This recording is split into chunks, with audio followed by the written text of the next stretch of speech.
Привіт, друзі! Сьогодні хочеться розповісти вам про магнітний календар на холодильник. Це класний органайзер, який стане найкращим помічником для вас.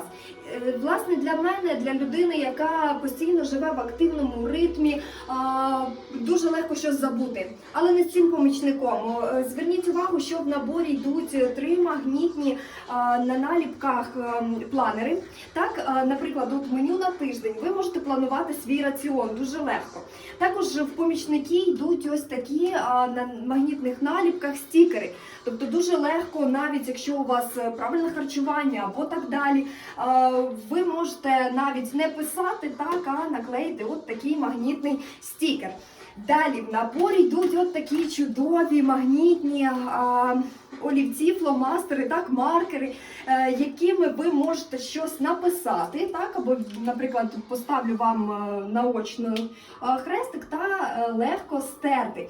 Тобто от так для наочності, як працюють ці на магнітах маркери. Далі хочу вам розповісти про те, що мені, повторюсь знову, людині дуже активній, дуже допомагає такий от власноруч написаний календар. Я написала свого чоловіка та своє ім'я та наше власне прізвище. Далі, так як ми з чоловіком займаємось спортом, намагаємось притримуватися все-таки правильного харчування, то ось ці якраз наліпки, вони є досить інформативними, вони несуть в собі як, от, наприклад, вам для наочності, так, от візьмемо яблучко, тобто ви можете раціон свій контролювати. Та, от, наприклад, намальований футбол, такий м'ячик, так, тобто, якщо ви дуже активна людина та спортивна, наприклад, ви можете навіть не писати, а, знову ж таки, повторюся, приліпити цю наліпку. Далі.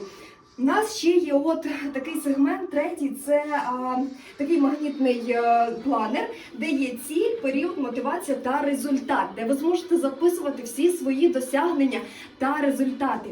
Що хочеться сказати, це те, що от такий органайзер допоможе вам триматися в класній формі, займатися спортом та без будь-яких навіть нагадувань, так, підійти до холодильника, взяти щось випити або з'їсти на ніч і побачити, що, наприклад, завтра або післязавтра у вашої подружки день народження. Класний органайзер, він точно допоможе вам при розпорядку дня або планувань на місяць. Всім бажаю та рекомендую. Всім дякую!